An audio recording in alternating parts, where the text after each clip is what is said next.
Continuamos con Cerrando la Noche y hoy vamos a tratar y tendremos una interesante conversación con el doctor David Laos, quien es profesor universitario, una persona altamente conocida en el mundo académico del país y en otros sectores sociales, que has tenido mucha incidencia en diversos temas. Y uno de lo que también le apasiona, aparte del derecho constitucional, aparte del derecho administrativo, es el derecho de los consumidores.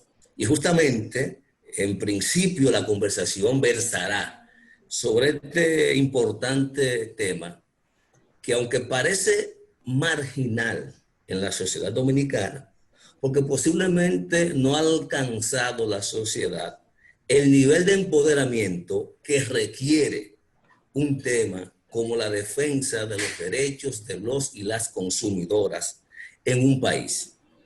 Y de esto, y a propósito también de una cantera de aspirantes a dirigir Proconsumidor como entidad reguladora de los derechos de los consumidores, que está supuesto a tener un cambio de mando, aunque ha dicho la directora actual, Alina del Castillo, que ella está nombrada ahí por 2 años. Y que esos 2 años, si mal no recuerdo, iniciaron o en diciembre del año pasado o en enero de este año. Pero en conversaciones privadas que he tenido acceso, sé que ella ha dicho que está dispuesta a renunciar. Algo que parecería normal en esta época, porque muchos de los incumbentes que están supuestos a durar 2 años han puesto el cargo a disposición del Consejo Directivo. Mentira, del presidente de la República, vía los consejos directivos de las instituciones. Y todo esto será materia de la conversación con el doctor David Laos. Buenas noches, David. Buenas noches, David. Buenas noches, buenas noches. Encantado de estar con ustedes. No había tenido el honor de compartir con ustedes en este programa, aunque le doy seguimiento para mí es un placer estar esta noche con ustedes. Gracias, David, gracias. A nosotros también, y como dice el doctor Julio Jacín, para que nos echen un poquito de gotitas en los ojos y nos den claridad sobre temas tan importantes como el derecho de los consumidores. David, primero, ¿a qué atribuyes que el tema de la defensa de los derechos de los consumidores no haya tenido el calado necesario en la conciencia nacional como para que los dominicanos y las dominicanas se empoderen de este tema, que debe tener una gravitación principal en el quehacer cotidiano de la ciudadanía? Fíjate, es como tú dices y no es a la vez, porque este tema se viene manejando desde el año 62, en que el presidente de Estados Unidos, John F. Kennedy, dijo que todos éramos consumidores e inició una campaña para que el pueblo de Estados Unidos se empoderase de lo que es el consumo, mostrando que abarcaba prácticamente todas las áreas del comercio y de los servicios, y que por vía de consecuencia era un tema de ciudadanía, era un tema que los ciudadanos debían empoderarse de ello. Luego, cuando el profesor Bush fue presidente en 1963, este tema fue introducido en la Constitución del 63. Obviamente, el golpe de Estado contra ese gobierno ha provocado una especie de zigzag que nos mantuvo largo tiempo solo con la Ley 13 o de defensa de la canasta familiar, y no pasamos de ahí. O sea, cuando se hablaba de derecho de consumo, se entendía que estábamos hablando de canasta familiar.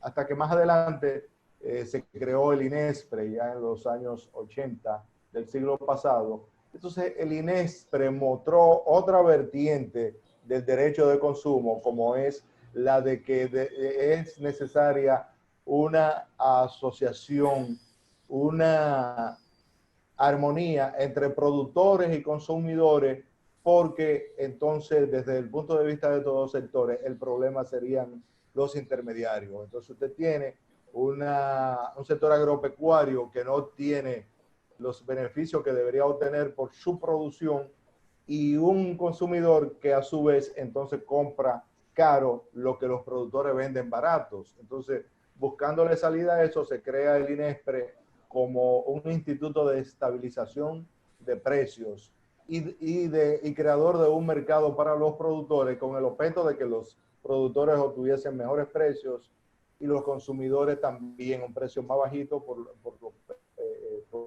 productos de consumo. El problema es que la política pública en la República Dominicana a veces se distorsionan, dado el alto grado siempre de corrupción que asiste, eso se complica. En el año 2000, entonces tenemos la ley 112, en donde ya la problemática de derechos de consumo no eran ni los productores ni los consumidores y la forma como le llegaba el precio, sino que era regular los combustibles.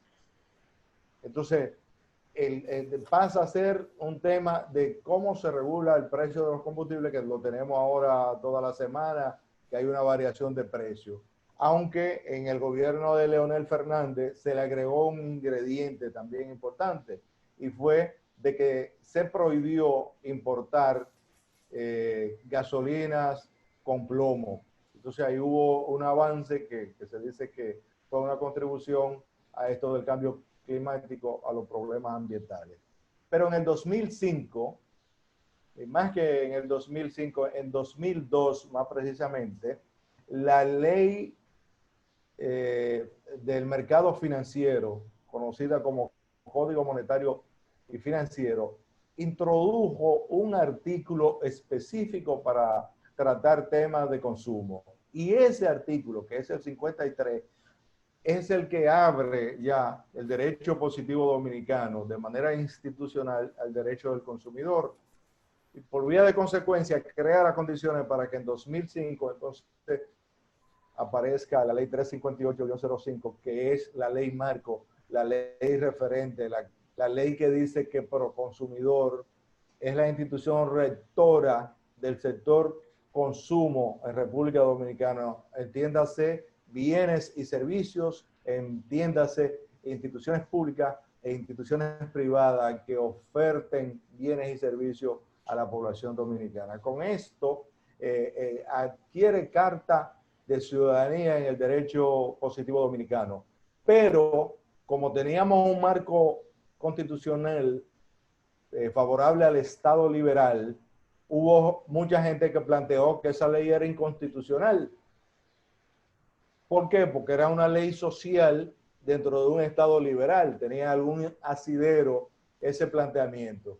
Pero esa actitud antiderecho de consumo, que fue la última en prevalecer, entonces se cae en 2010 porque viene la Constitución de 2010 y hace que el Estado de liberal pase a ser un Estado social, según los términos de su artículo 7, y en su artículo 53, entonces, introduce con rango constitucional el derecho de consumo. A partir de ese momento ya tenemos, si se quiere, en materia de consumo, un marco constitucional y legal que permite que se pueda hablar en República Dominicana con propiedad, derecho de consumo en tanto y cuanto derecho de tercera generación que afecta a todos y a todas, aunque la Real Academia dice que ya no utilicemos el femenino, pero esa es la realidad. Entonces, en ese marco, ahora acentuado por el Estado social, es que existe el derecho del consumidor. Obviamente, ustedes los abogados generalmente invocan razonamiento del Estado liberal con el objeto de confundir a los jueces. Y los jueces a veces consciente e inconscientemente se dejan confundir y aplican normativa propia del Estado liberal en el Estado social. Y ahí hay también un problema constitucional muy serio que se traduce en que la justicia se desacredita, pierde credibilidad porque tenemos unos jueces a los que se le ve el refajo, es decir, jueces que en un conflicto legal quieren estar siempre del lado de la parte fuerte, de la parte del proveedor, de la parte que tiene el capital, y casi siempre lesionando a los consumidores. Pero ahí vamos trabajando por esto porque es un derecho de orden público, imperativo y de interés social, donde para lo no previsto, la propia ley 352 establece que tiene carácter supletorio para todo aquello que no se encuentre claramente establecido. Luego, han venido una serie de leyes que vienen a fortalecer el derecho de consumo. Yo te podría decir que la ley 189.11 es una ley que va acorde con el Estado social y con el derecho de consumo, pero que sin embargo los jueces, que muchos de ellos con escrito, lo han hecho de manera escrita, al momento de aplicar esa ley lo hacen haciendo uso de razonamiento del Estado liberal. Me explico. Esa ley, cuando tú lees todos sus primeros 30 artículos, te dice que es una ley de fomento a la vivienda y que procura que cada familia dominicana posea una vivienda bajo fideicomiso. En el artículo 75 te prohíbe los embargos y en el 76 te llega a decir que incluso las oposiciones están prohibidas. Pero ¿qué pasa? Que a partir del 149 entonces te dice que para casos excepcionales se puede embargar. Entonces, ¿qué hacen los jueces? Que te leen la ley a partir del 149, que es donde están los procesos de excepción del embargo, y dejan de aplicar 148 artículos. Si eso A ver, no te aplican la excepción para confirmar las reglas. Así es. Si eso no es confabulación con la parte fuerte, yo pediría que me expliquen. Pero fíjate una cosa, tenemos un legislador que a veces no se es justo con él, porque el legislador dominicano no se quedó en esa ley, sino que en 2015 ha introducido la ley 141.15. Esta ley ya definitivamente entierra los embargos. Los entierra. No hay manera de que podamos seguir hablando de embargo porque lo sustituye por un procedimiento propio del Estado Social y Democrático de Derecho que consiste en que lo que hay es un proceso de negociación, mesas de negociaciones, donde no se quiere hundir a la parte que está en situación de impago, sino que una mesa de acreedores trata de salvarlos. David, ayúdame porque trataste ese tema y es un tema que ahora mismo coge mucho relieve y valor. Recuérdate de que estamos en un estado de emergencia y que el Estado dominicano trató sutilmente con el sector financiero del país para disminuir la amortización de los préstamos, darle un compás de espera a aquellos que tienen que pagar, las morosidades. Llegó una serie de acuerdos, pero que no se materializaron. Fueron simplemente sugerencias que se hizo el sector financiero y vemos que ya te están llegando los estados financieros, los estados de tarjeta de crédito, las deudas que tú tienes de los bancos que no ha pagado. Entonces, en dado caso de que una persona le quiten la casa, la hipoteca que paga, no tiene la legalidad el banco o la institución financiera de hacerlo, según tú me estás aplicando en esta ley. Correctamente, no puede hacerlo porque hace tiempo que la banca viene haciendo uso y abuso de vía de derecho, dada la debilidad del aparato judicial dominicano. Porque la ley 189.11, en su artículo 186, establece que la garantía de la banca hipotecaria es un seguro que y te es lo obligatorio. Cobran, y te lo cobran, David. Y te lo cobran, es decir, que cobran 2 veces. Te cobran lo que tú has pagado, te cobran el seguro y te quitan el inmueble. Eso es capitalismo salvaje en todas partes. Y yo estoy muy dolido con el amigo Alejandro Fernández W., que es una persona, un politólogo que me consta que entiende mucho de derecho de consumo, pero él como que se está haciendo el loco, ahí no está aplicando la ley, porque la banca hipotecaria está aprovechando este estado de emergencia, esta pandemia global, para lucrarse. No ha dado ninguna moratoria, sino que ha aumentado los intereses y pretende adicionar ese tiempo de mora capitalizándolo. Préstamos hipotecarios, de manera que no es ninguna gracia, es una penalidad. Han tomado el estado de emergencia para penalizar a los clientes que tienen créditos hipotecarios, y eso no está en la ley 189 ni está en la 141.15. Todo lo contrario, lo que esa última ley dice que es una mesa para negociar, para ver cómo se busca no quitarle la vivienda o el automóvil al que lo ha adquirido, sino cómo se lo ayuda a salir de su situación de impago, de iliquidez, de falta de efectivo para cumplir con sus obligaciones. Eso es lo que establece el Estado social. Pero el capitalismo salvaje prevaleciente y la debilidad de órganos como Prousuario, porque hay que decirlo, que no se ha fortalecido, me parece que se ha debilitado con Alejandro Fernández, y ni se diga de Proconsumidor, porque Proconsumidor prácticamente ha abandonado su rol. Eso no existe, eso ahí es una confabulación empresarial burocrática, lo que tenemos. Creo, terrible, que David, debería corregirse en esta situación. Creo que te mete, es tan amplia esta discusión, que te mete a un tema capital. No quiero salir Junior, no quiero salir del tema todavía. Me gustaría que David me ayude con otra cosa más en el tema que estamos tratando ahora.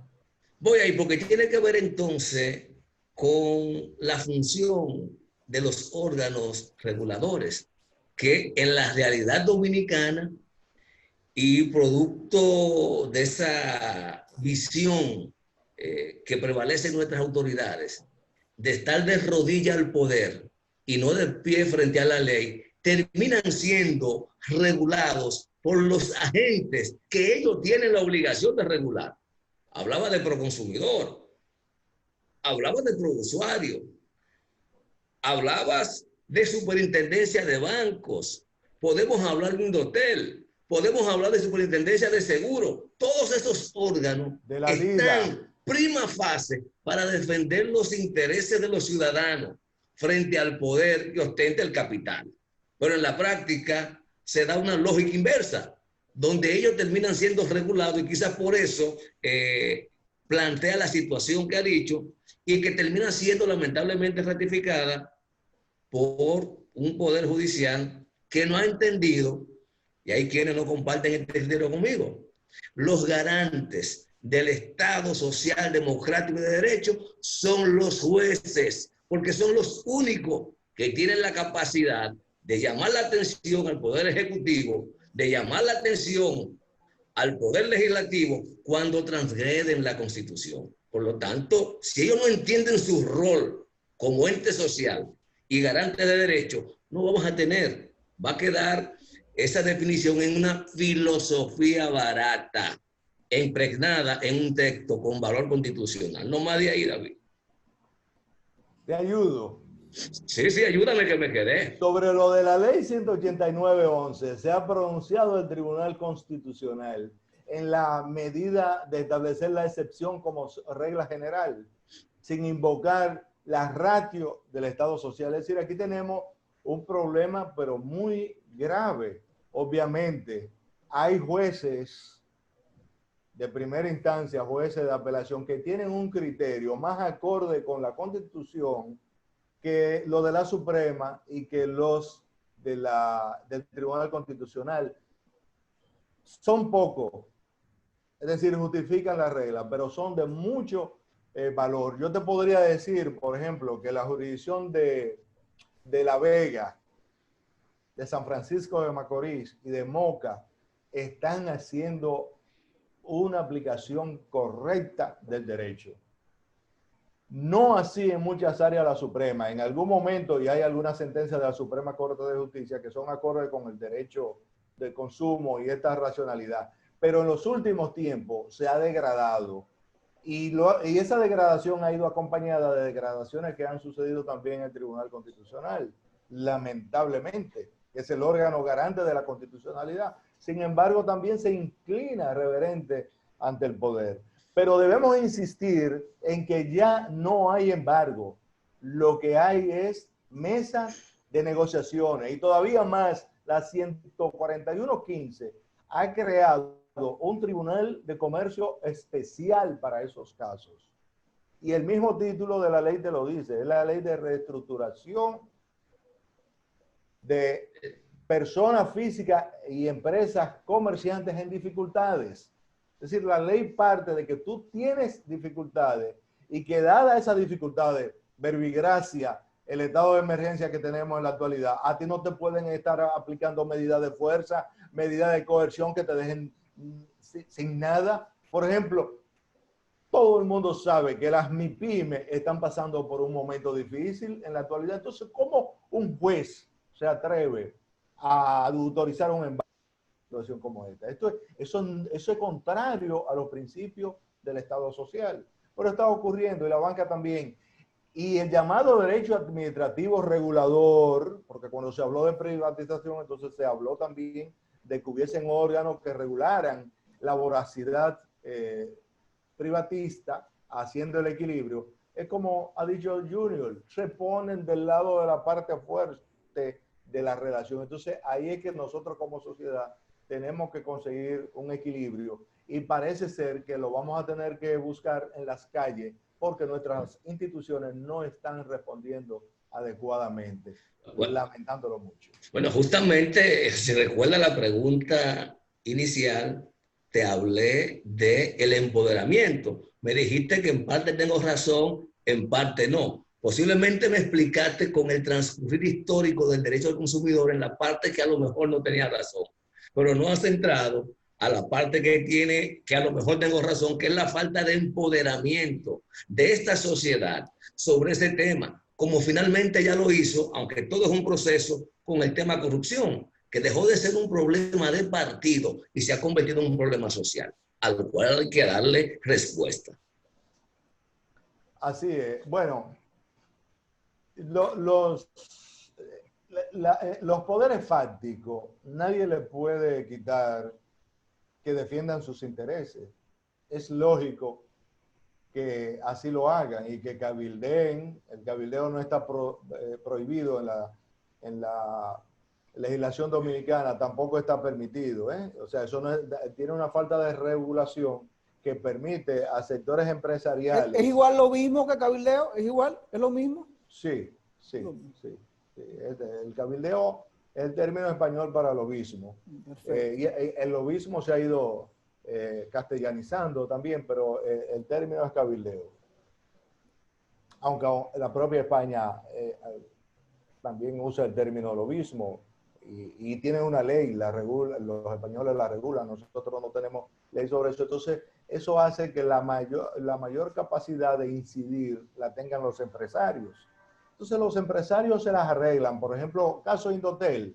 Indotel tiene una ley que prevé el que los consumidores tengan una participación orgánica en el consejo del Indotel. Sin embargo, ahí nunca ha habido un representante auténtico del sector consumo. La primera persona que fue nombrada en el consejo disque para defender a los consumidores fue una dama distinguida, pero que no era del área, Margarita Cordero. Y por ahí María se va, todos han ido y ninguno saben ni están empoderados ni pertenecen al movimiento consumerista.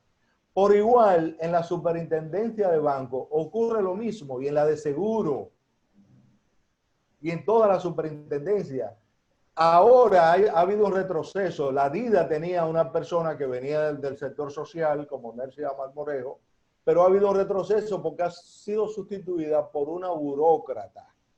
Pero una burócrata que no tiene tradición dentro del área de lo social. Entonces, parte del problema que nosotros tenemos como país es eso, que los roles se confunden porque el cabildeo de la parte fuerte inhibe a los políticos y entonces la clase media muchas veces no sabe defender sus intereses colectivos y se muere en un individualismo irracional y entonces tenemos este tipo de situaciones contrarias al Estado de Derecho, contraria al Estado social.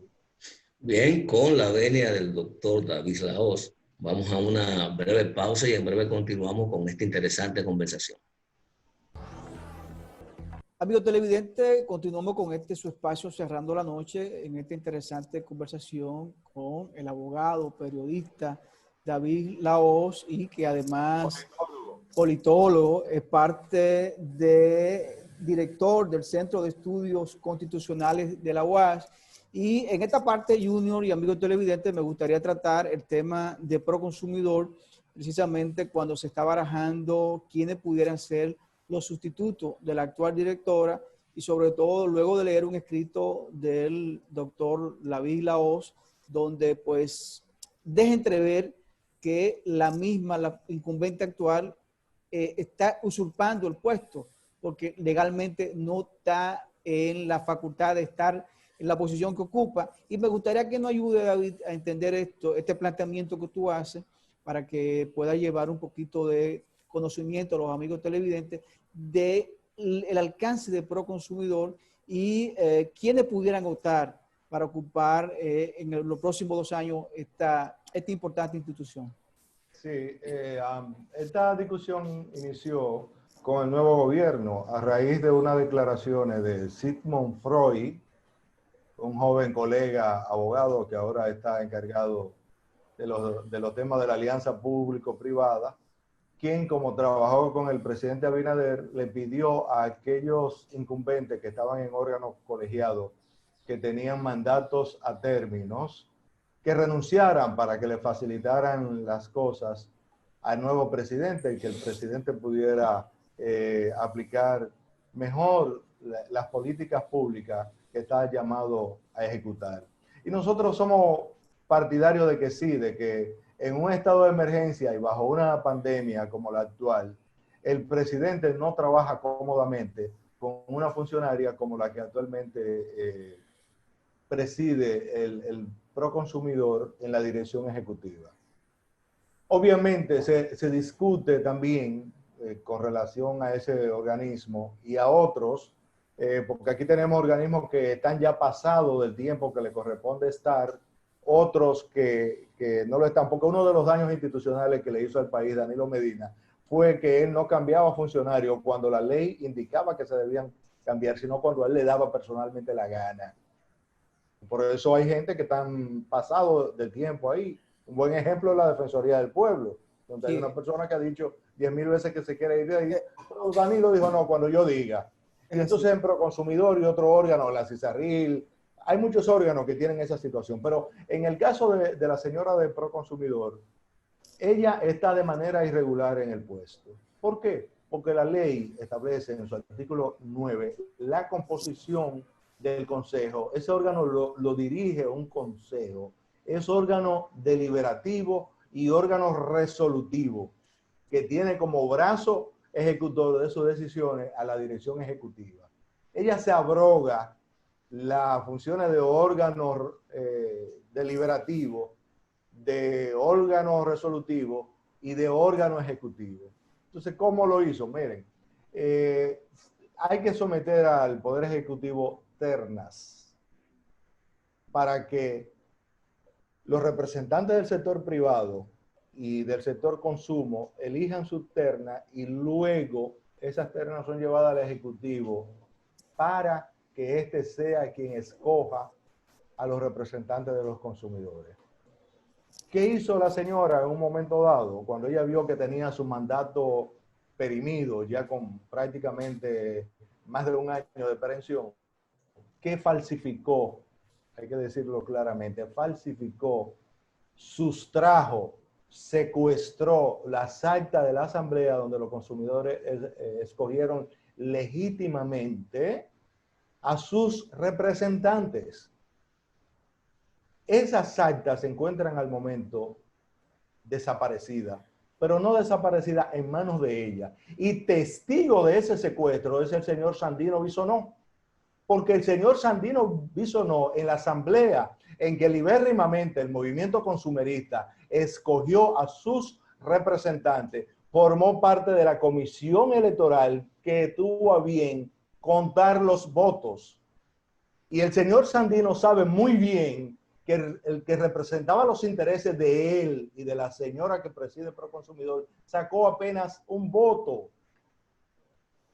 Y estos señores, entonces, al secuestrar las urnas, invirtieron, al parecer, las votaciones. No sabemos el mecanismo exactamente que emplearon, pero los que fueron elegidos libérrimamente en asamblea legítima de los consumidores no fueron lo que a través de Proconsumidor se llevaron al Ministerio de Industria y Comercio y del Ministerio de Industria y Comercio al Poder Ejecutivo. Entonces el Poder Ejecutivo, con esa falsedad en escritura pública, de la cual desconocía, estamos conscientes de que no tenían en el Ejecutivo por qué tener conocimiento de esta situación, y el propio movimiento consumerista tampoco tenía por qué dudar que el señor Pedro Guillermo, que era del consejo anterior y ahora empleado de la señora que dirige Proconsumidor, iban a incurrir en una falta de una gravedad tan grave como esta.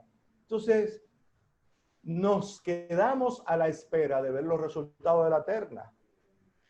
Y es en enero de este año que nos enteramos de que se sometió en el mes de julio del año pasado una terna con nombres completamente cambiados, lo cual ha dado lugar a un decreto irregular que nombra un consejo de Proconsumidor que es completamente ilegítimo, porque ahí la representación de los consumidores no está conformada correctamente conforme a la asamblea que los consumidores celebraron a esos fines. Entonces ese consejo es el que tiene que sugerir al Poder Ejecutivo la ratificación o no de esa señora. Cuando usted busca la Gaceta Oficial, el decreto del mes de julio no aparece en la Gaceta Oficial. Usted tiene que conseguir ese decreto de manera extraoficial en la consultoría jurídica del Poder Ejecutivo, porque no está en ninguna gaceta ese decreto. Entonces, con base a ese consejo amañado, en enero de este año, la señora consigue un segundo decreto del presidente Danilo Medina que la ratifica en el puesto por 2 años, pero es a solicitud de un consejo que ya es irregular. Por vía de consecuencia, eso no tiene validez jurídica en ningún lado. Es fácil probarlo porque habría que buscar simplemente el oficio que envió la señora de Proconsumidor a Industria y Comercio y que a su vez Industria y Comercio remitió al Poder Ejecutivo para ver la falsedad. ¿Por qué? Porque la asamblea que se realizó en la UAS y ahora todo el mundo tiene un celular y participaron autoridades universitarias que vieron y dan testimonio de que esa asamblea se celebró y quienes estaban ahí. Entonces, además de eso, hubo un notario público que levantó acta de lo allí acontecido.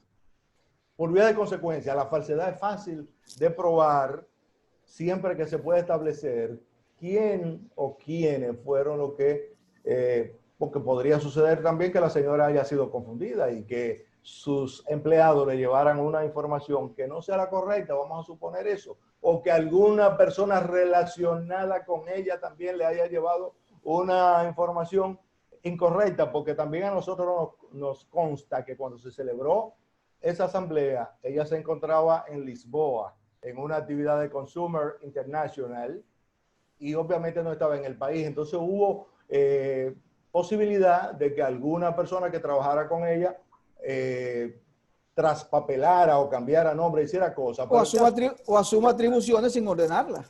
Correctamente, todo eso es posible. Pero David, pero para tener una mejor comprensión de lo que nos ha explicado, sería interesante saber quiénes conforman el Consejo de Proconsumidor, porque ya por lo que ha planteado sabemos que el movimiento que defiende a los consumidores tiene un representante, pero ¿quiénes son los otros compañeros de Consejo de los Consumidores y de la directora? Fíjate, hay 2 representantes del movimiento consumerista, 2 representantes del sector privado, uno por los servicios y otro por los bienes que se suministran a la población. Y hay 3 representantes del Estado. Uno es un representante de medio ambiente, el otro es de salud pública y el tercero es el ministro de Industria y Comercio, que preside ese consejo por sí mismo o a través de la persona que él delega. nosotros no tenemos constancia de si la delegación empresarial se eligió correcta o incorrectamente. Eso ya es un tema que debería decirlo ese sector. Y en la del sector público sí puede haber situaciones, porque cuando eso ocurrió se dieron cambios en medio ambiente y se dieron cambios en salud pública, y entonces en el propio Ministerio también de Industria y Comercio hubo cambios con la situación esta de Odebrecht, entonces hubo algunas que otras variaciones y eso no estaba claro. ¿Entiendes? Entonces, nosotros nos circunscribimos al caso de los consumidores, que sí tenemos pruebas fehacientes de que las personas que escogió el movimiento consumerista no fueron las que finalmente salieron en el decreto. En la terna. No, la terna no está conformada como fue elegido en asamblea. Son otros los que han salido completamente irregular, y hay una situación ahí en la que nosotros queremos saber qué fue lo que pasó para proceder judicialmente contra todos aquellos que actuaron de manera irregular. Ahora lo que se comenta es sotto voce que la señora está muy bien respaldada por el sector empresarial y que el sector empresarial sigue prestándole apoyo.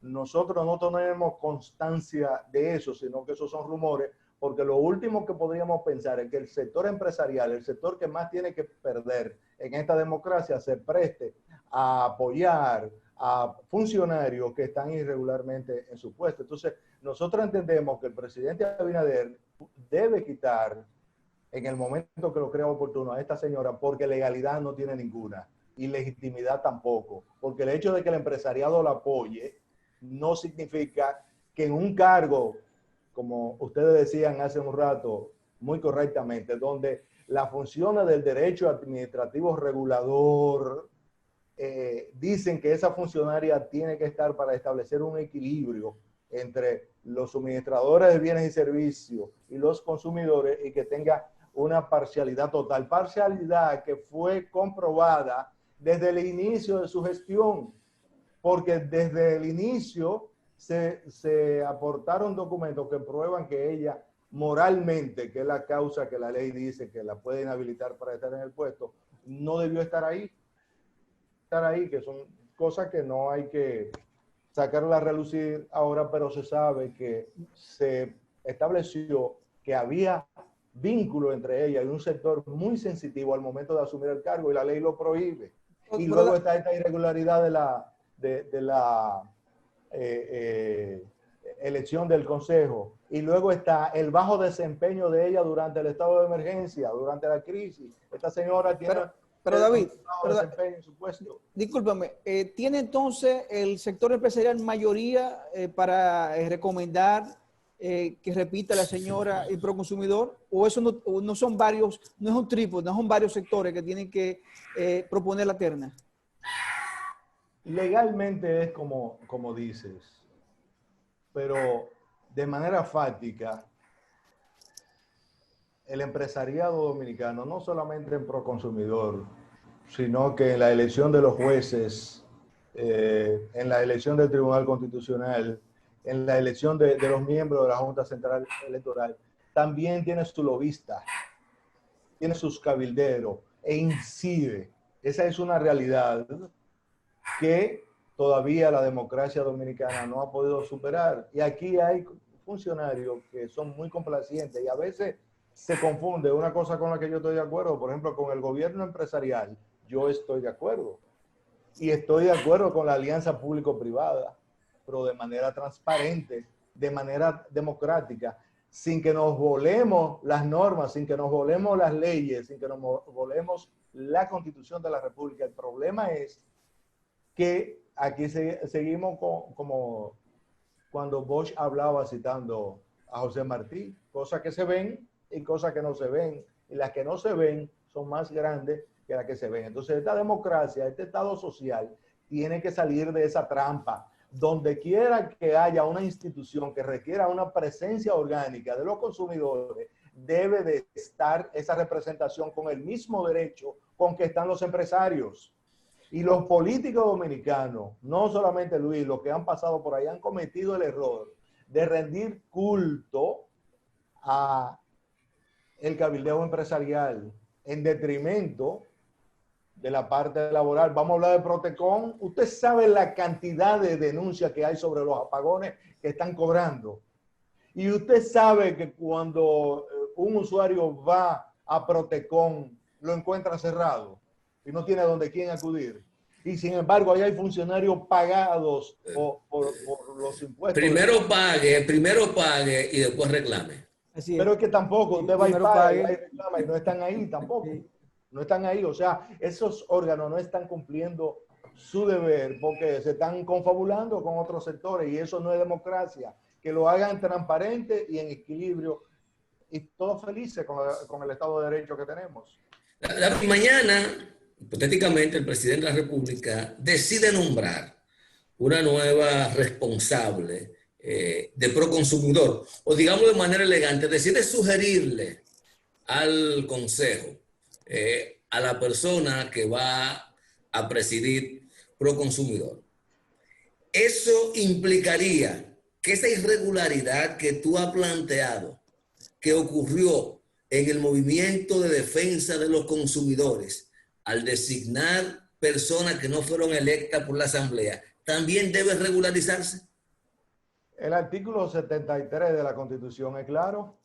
Todo acto que es contrario a la Constitución es nulo. Por vía de consecuencia, el presidente de la República tiene dos maneras de resolver el problema. La primera es un decreto sustituyendo a la señora. O la segunda, si lo quiere hacer democráticamente, es que se llame a una asamblea de nuevo y que la asamblea de consumidores decida o ratifique los delegados anteriores, o si quiere que los que están ahí, que no se sabe quiénes son tampoco, no se sabe ni qué hacen, si quieren que continúe eso.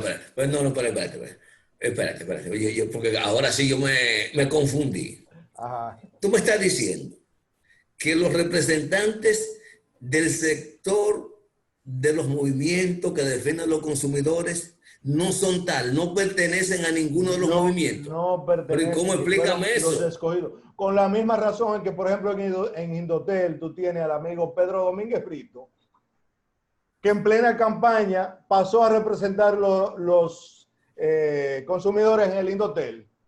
Yo pregunto, ¿cuándo el amigo, colega distinguido y cuasi amigo Pedro Domínguez Brito ha estado en el movimiento consumerista? Hermano del procurador, ¿verdad que sí? Hermano de un procurador ahí que se maneja muy bien mediáticamente.